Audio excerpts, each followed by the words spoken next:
Olá pessoal, tudo bem? Sou o professor João Gabriel, sou professor de Direito Tributário aqui do Centro Universitário Farias Brito e hoje nós estamos aqui para comentar as questões de Direito Tributário que foram exigidas nesse 38º Exame de Ordem. Então vamos lá ver essas questões e discutir aqui as respostas, o que é que foi exigido de conhecimento. Então na questão 25, o enunciado diz assim: o Estado Alfa alterou, por meio de lei, a contribuição social para custeio do regime próprio de previdência social, cobrada dos seus servidores ativos, dos aposentados e dos pensionistas. José e Márcio são servidores públicos do mesmo órgão estadual, ganhando cada um, respectivamente, a remuneração mensal de R$ 15.000 e R$ 10.000. José, ao notar que a alíquota incidente sobre sua remuneração era de 16,5%, ao passo que para Márcio a alíquota era de 14,5%, ficou indignado e, em relação a essa situação diferenciada, resolve contratar você, como advogado ou advogada, para um eventual questionamento judicial. A respeito da posição de José, assinale a afirmativa correta. Aí os itens diziam o seguinte: A. Nenhum tributo incidente sobre a renda ou proventos poderá ter alíquotas progressivas, sob pena de violar a capacidade contributiva. O item B diz: é vedada a adoção de alíquotas progressivas para esta espécie de contribuição social, em respeito ao princípio da capacidade contributiva. O item C dizia: a progressividade tributária deve ser obrigatoriamente adotada para todos os tributos estaduais, nos termos da Constituição Federal de 88, garantindo-se a efetividade ao princípio da capacidade contributiva. E o item D diz: esta espécie de contribuição social poderá ter alíquotas progressivas de acordo com o valor da base de contribuição. E aqui, pessoal, o item correto era o item D de dado, porque a Constituição é bem clara, no artigo 149, parágrafo 1º, diz lá que a União, os Estados estão autorizados a exigir alíquotas progressivas, a instituir alíquotas progressivas sobre a base de contribuição dos seus servidores. Então existe uma autorização constitucional para isso, e isso se dá em razão exatamente do princípio da capacidade contributiva, né? Quem tem mais paga mais, quem tem menos paga menos. Essa é a ideia no direito tributário. Tá? E só deixando claro aqui o item C, por que ele está errado, porque nem todos os tributos estaduais têm esse princípio da progressividade como obrigatório, né? O IPVA, por exemplo, não tem esse princípio como obrigatório, mas o ITCD, por sua vez, sim. Tá? Então, o item correto aqui na questão 25, D de dado, o conhecimento necessário para você acertar a questão, estava lá no artigo 149, parágrafo 1º da Constituição Federal.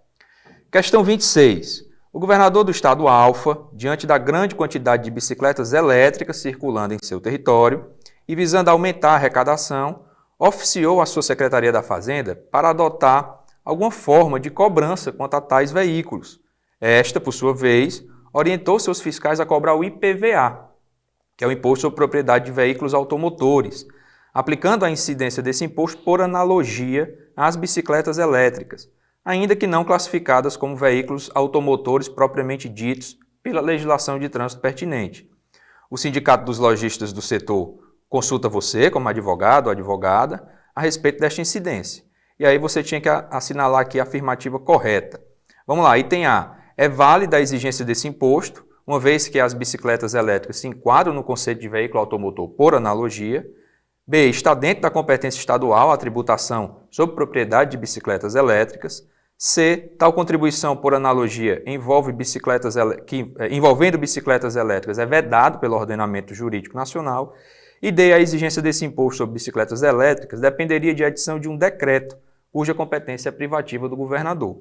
Aqui, pessoal, de forma bem objetiva, a gente tem que lembrar do que diz o artigo 108, parágrafo 1º do Código Tributário Nacional, quando deixa claro que não se pode usar a analogia como pretexto para exigir tributo sem previsão legal.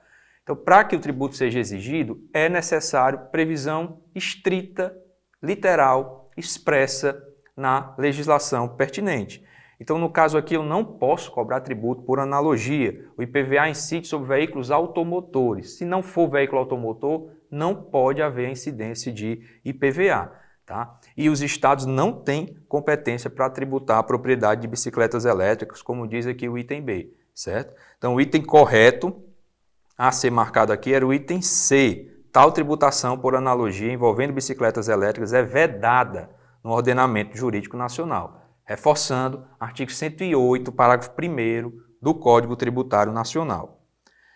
Questão 27. A sociedade empresária Aguardente 100% Limitada, fabricante de bebidas destiladas, por meio de sua advogada Sofia, protocolou perante a Secretaria Especial da Receita Federal do Brasil, ainda dentro do prazo legal para pagamento, consulta referente à necessidade de recolhimento do IPI acerca de operação específica por ela desempenhada.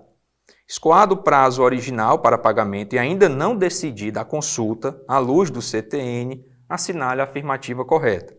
E aí os itens dizem o seguinte: A.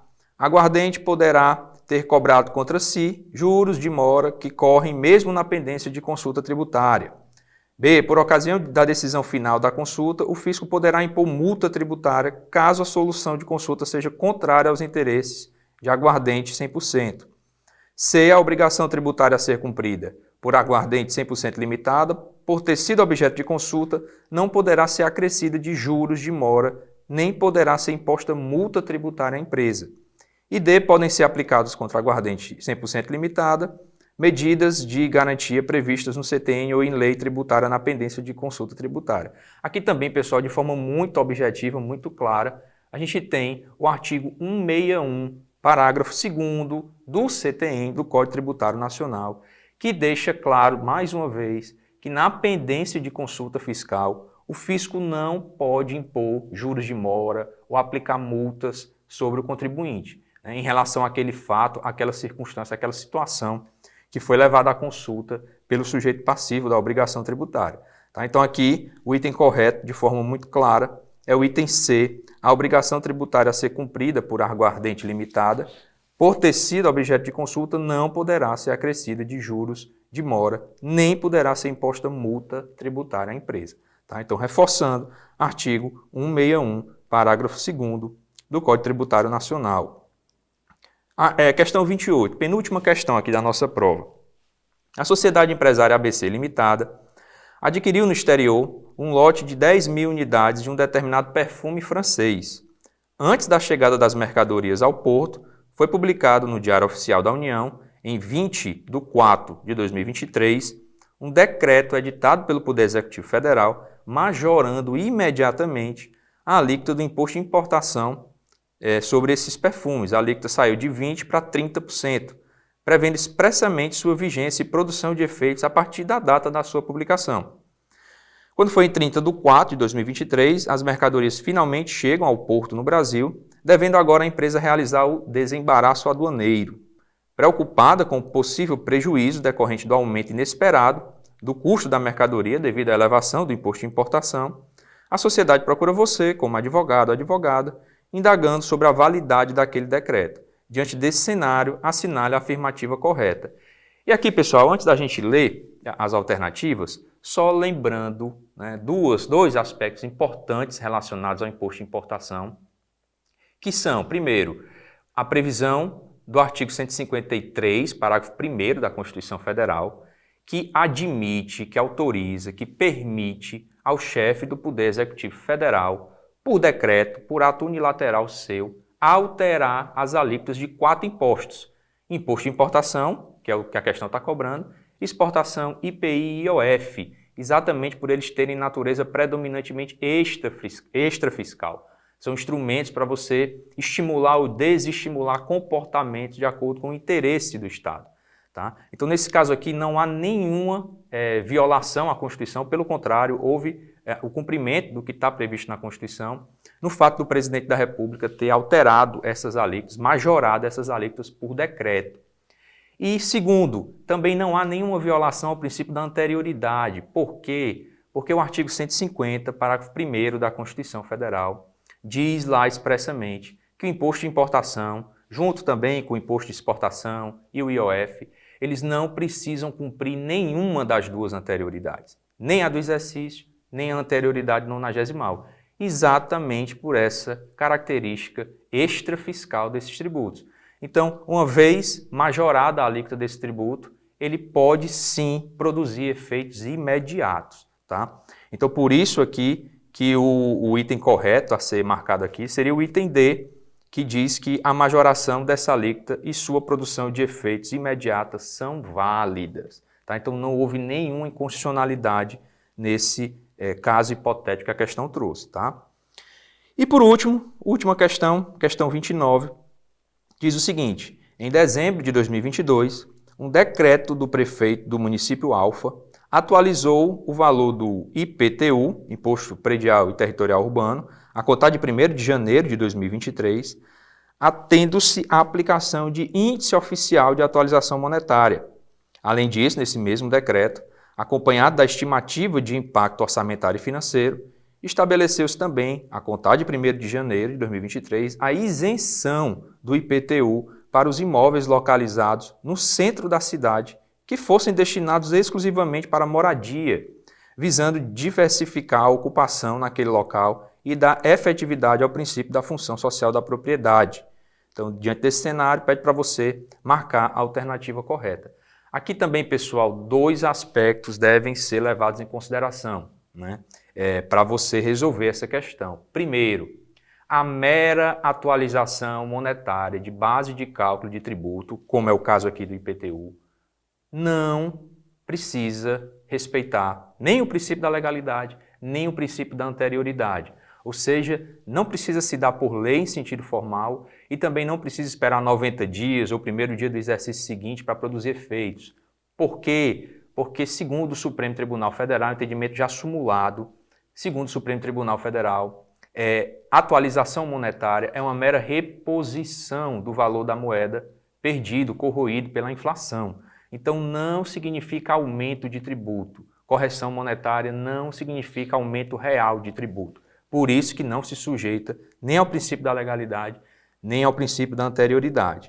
Agora, por outro lado, pessoal, isenção é matéria de reserva legal. Isenção é a dispensa legal do pagamento do tributo. Então, a isenção, sim, não pode se dar por decreto, tem que ser por lei em sentido estrito. Artigo 176 do Código Tributário Nacional.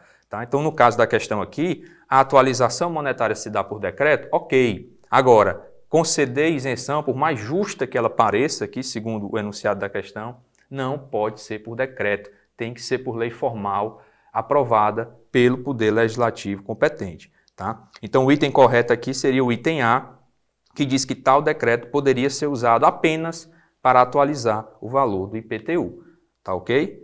Era isso, pessoal. Os comentários, eu estou sempre à disposição de vocês e a gente se vê numa próxima. Boa sorte a todos, sucesso nessa prova da OAB. Estamos juntos. Abraço e até a próxima.